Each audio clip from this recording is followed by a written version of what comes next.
Fernando, bom dia, tudo bom? Vitor Paiva, economista. E assim, por um acaso do destino, por outros fatores, assim, eu acabei desalavancando os meus clientes, reduzindo a exposição dos meus clientes em renda variável na quinta-feira, na quarta, na semana antes do carnaval, na quarta, na quinta-feira antes do carnaval, né? No meu entendimento, o mercado de renda variável já estava muito esticado no Brasil. A gente já estava tendo um fluxo de saída de dinheiro estrangeiro muito forte. Quem estava comprando bolsa no Brasil, por exemplo, era o investidor local, era o pequeno investidor local, que estava comprando próximo da máxima.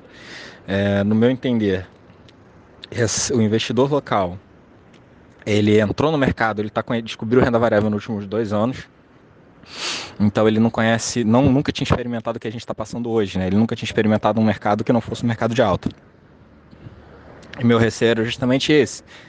Enquanto o investidor institucional estrangeiro, que é o dinheiro inteligente, é o dinheiro mais bem informado do mercado, estava saindo e estava procurando, já estava aos poucos migrando para ativos de mais baixo risco, como títulos do Tesouro Americano, a gente via o investidor brasileiro, principalmente pequeno investidor brasileiro, aquele menos informado, né, o que tem menos acesso à informação, não tem um departamento de análise, de research econômico para poder traçar panorama, traçar cenário, medir risco, etc. Era o cara que estava segurando o mercado, estava entrando e mantendo o mercado e empurrando o mercado para perto das máximas, né?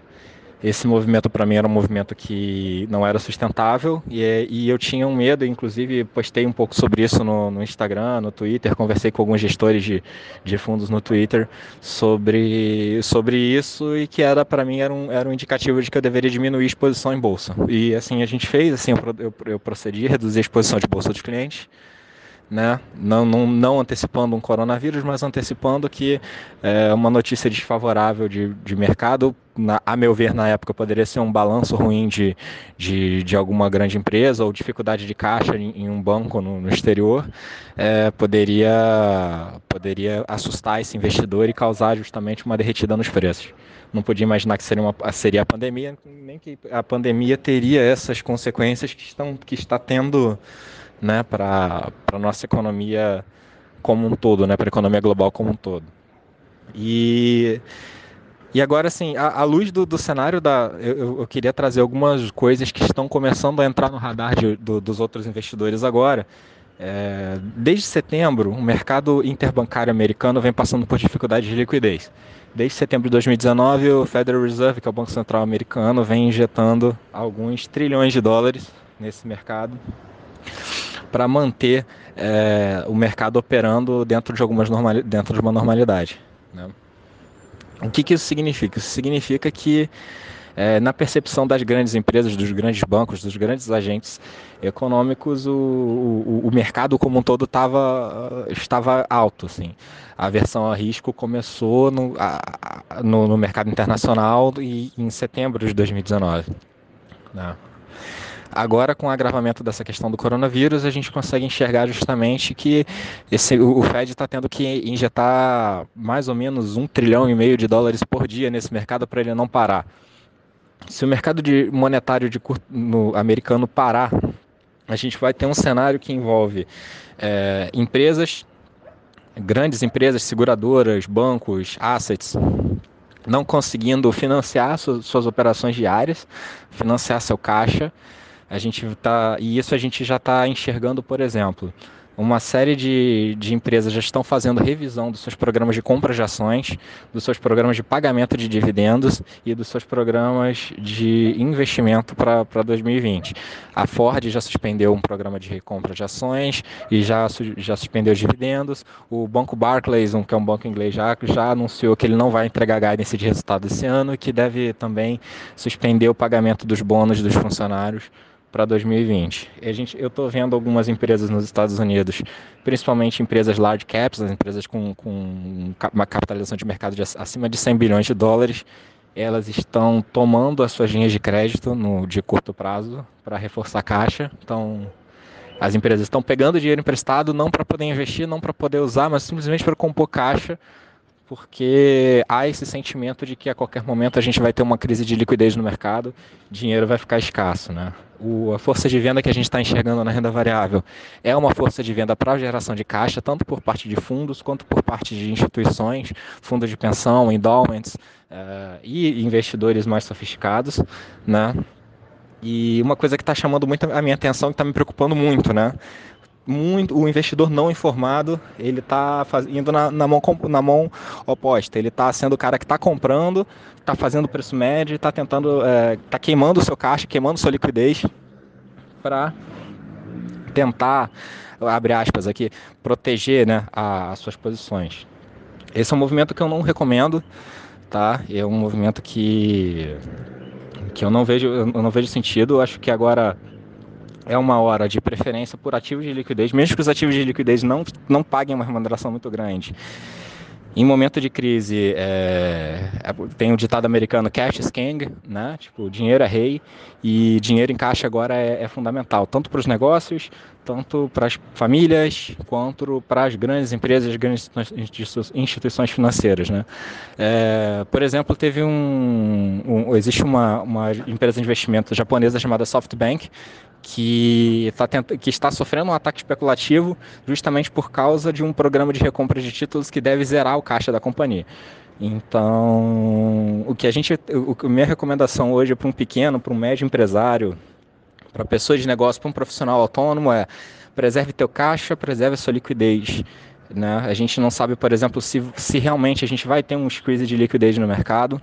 Né? Se o mercado monetário realmente vai voltar à normalidade no curto, médio prazo, né? E a gente também não sabe que, mesmo superada a questão da pandemia, mesmo superado o coronavírus, as coisas retomando a normalidade, qual vai ser o estado de liquidez da economia global, né?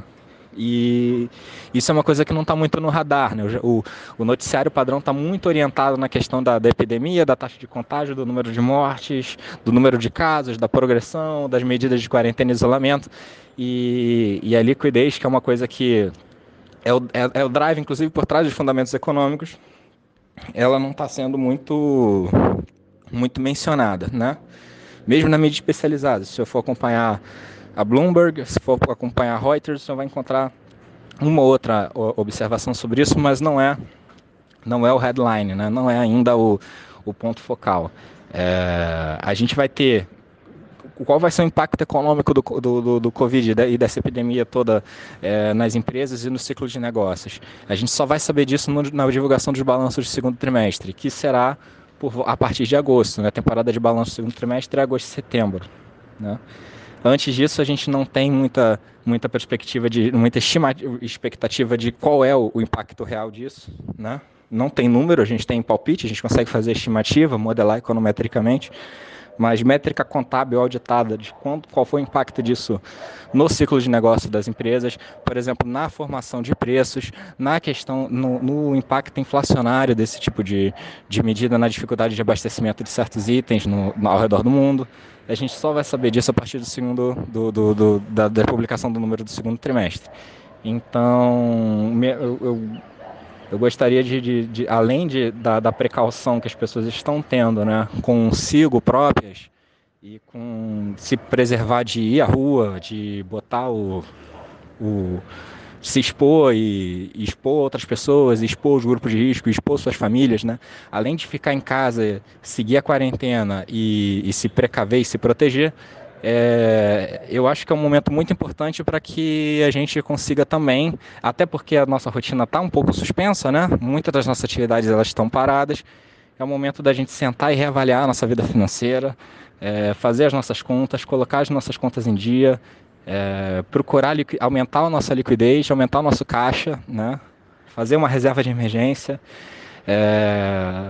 tentar se desfazer de alguns ativos de menor liquidez. Assim, não é um momento que provavelmente a pessoa vai conseguir vender um imóvel, por exemplo, com facilidade, mas pode ser um momento que a pessoa pode conseguir se desfazer de um veículo com uma certa facilidade, ou resgatar algum investimento de mais longo prazo, né, com certa facilidade. E é hora de ter caixa, é hora de ter liquidez, é hora de ter reserva, né?